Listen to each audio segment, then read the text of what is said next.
Paano ba gumawa ng drop-down list?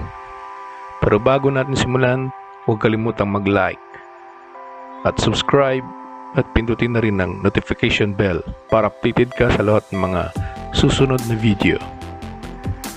At pwede mo rin i-share at mag-comment kung trip mo.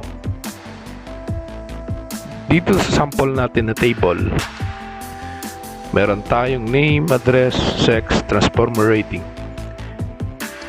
Dito sa sex at transformer rating, gusto kong gawa ng drop-down list. Unahin muna natin tong sex. Dito sa sex, dalawa lang pipilian, male at saka female. Gusto kong gawa nito ng drop-down list. So, ang unang gagawin, select dito. Then, punta ako ng data. Dito. Data validation. Click mo. Yan.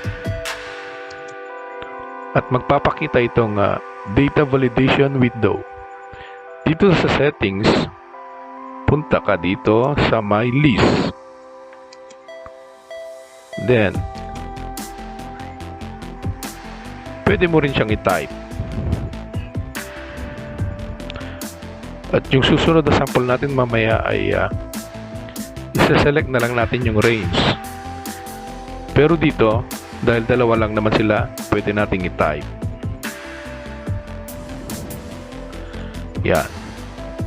Lagyan mo ng kama para maghiwalay. Then, okay. Check natin. Yan.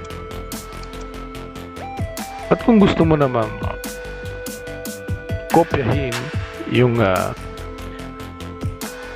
drop down list mo, simple lang, copy mo, copy, then select mo dito, then paste. Yan.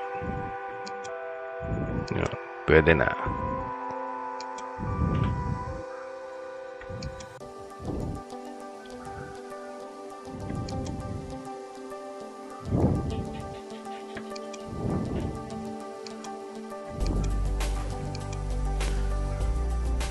Dito naman sa susunod na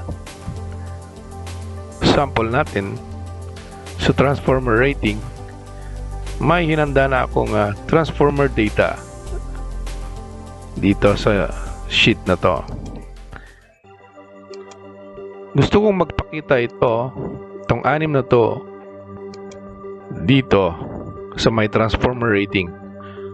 So ang gagawin ko, punta ako ng data validation, click mong data validation, yan. Then dito sa settings ng data validation window, punta ka ng list. At dito sa source, yan,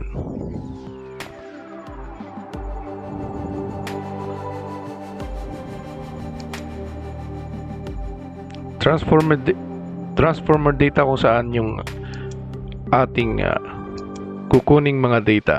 Yan. Enter. Okay. Double check natin. Yan.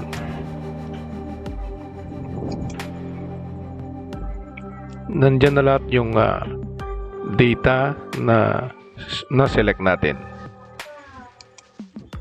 Kung gusto mo namang kunin o kopyahin yung andito sa copy mo, then select mo dito, then paste. Yan.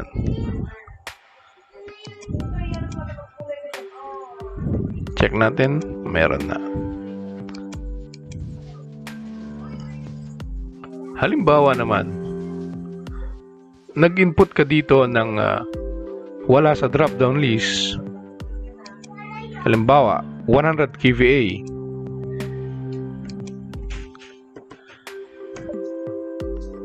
Magkakaroon siya ng error. Dahil wala ito dito sa ating simpleng database. Ngayon, Kung gusto mong may dagdag dito yung 100 kVA dito sa listahan,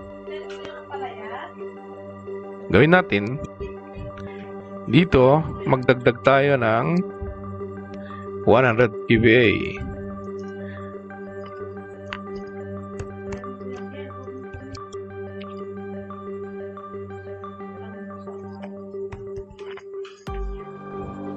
Yan, balik tayo sa ating table.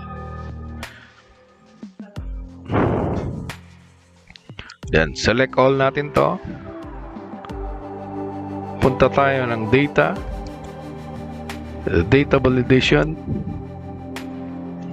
Dahil nagdagdag tayo kanina ng isang row, dadagdagan din natin to. Gawin natin tong 8 dito sa may row 8. So palitan natin to ng 8. Apply these changes to all other cells with the same settings. Yan. Okay. Subukan natin kung meron na yung 100 kVA. Yun.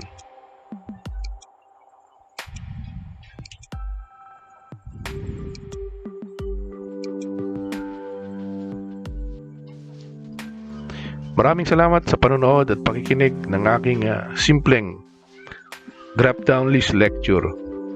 Kung may lang katanungan pa kayo, mag-comment lang. Hanggang sa muli, kabalayan.